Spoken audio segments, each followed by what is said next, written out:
What happens when a war pauses, but peace never actually begins?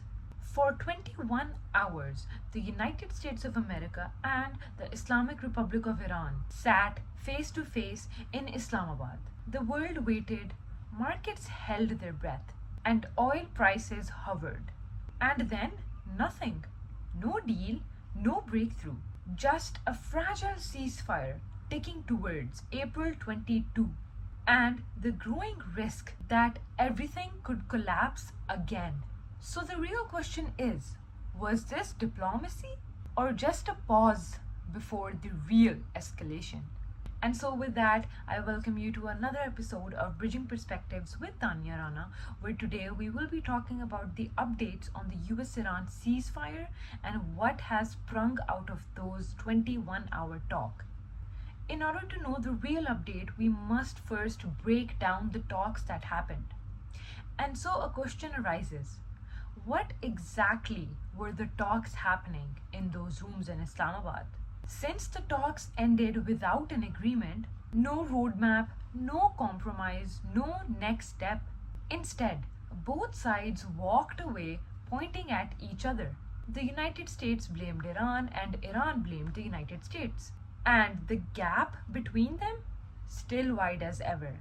But when you actually strip away the politics, everything, this entire war, the problems come down to two core issues. Point number one, the nuclear program. The United States of America wants a guarantee that Iran will not build a nuclear weapon. But did you know that this tension did not start today? Back in 2015, Washington and Tehran signed a nuclear deal under the president at that time, Barack Obama.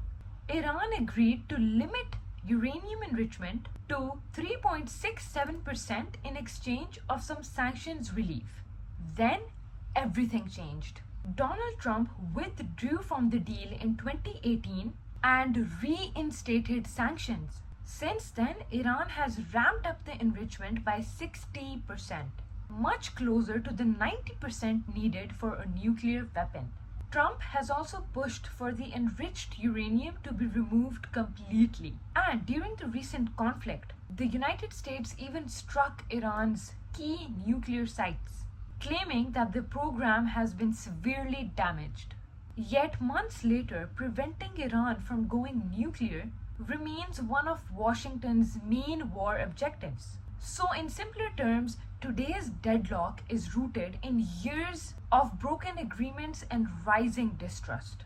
The US wants firm guarantees, Iran wants sanctioned relief and recognition of its rights. And once again, neither side is willing to move first. The second issue is just as critical, but more immediate. The Strait of Hormuz, a narrow waterway which carries around 20% of the world's oil and gas. And right now, it's the center of the conflict. Iran has effectively tightened its grip, disrupting global energy flows. Prices are rising, economies are feeling the pressure, and so overall it has created a sense of panic and fear. Iran has even floated the idea of charging ships to pass through the Strait of Hormuz. And the US response? Completely opposed. Washington wants the strait completely open and free, with no restrictions, no tolls, and absolutely no leverage. Because this isn't just about Iran, it's about global stability and the dominance of dollar that has prevailed in the US up until now. So again, we see the same pattern. Iran sees leverage and the United States sees a threat. And once again, neither side is backing down.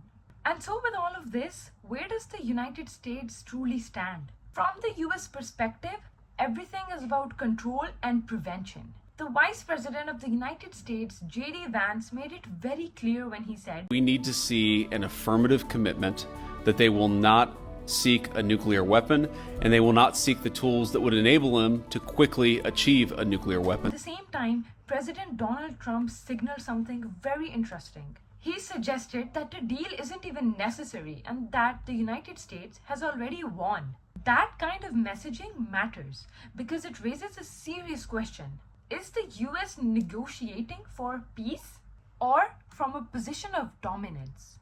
Now let's talk about Iran's position. Iran's stance is built around sovereignty and trust. Its leadership says, now it's up to the US to decide whether it can be trusted. Iran denies pursuing nuclear weapons, but it also refuses to give up its right under global pressure. And there's a deeper layer under all of this. For Iran, this isn't just about policy. It's about history, broken agreements, withdrawn deals, and sanctions that never actually fully disappeared. So if we look at it from Iran's view, it's not about capability. The problem is credibility. And so between all of this, while Pakistan is trying to maintain the doors and the windows of negotiations open, its message is consistent. The ceasefire must hold and dialogues will continue. And behind the scenes, efforts are still ongoing from the mediator, Pakistan, to bring both sides back to the table. But time is running out because on April 22, the ceasefire expires. And what happens next could reshape not just this conflict, but global energy, regional stability, and the balance of power. So the real question is, was this a failed negotiation or actually the beginning of something much bigger? This is Bridging Perspectives, and the story is far from over. And so with that, we come to an end of this episode. If this episode helped you bridge perspectives from something that you typically see in the headlines, consider subscribing to our YouTube channel and don't forget to follow us on Instagram as well. See you guys in another episode.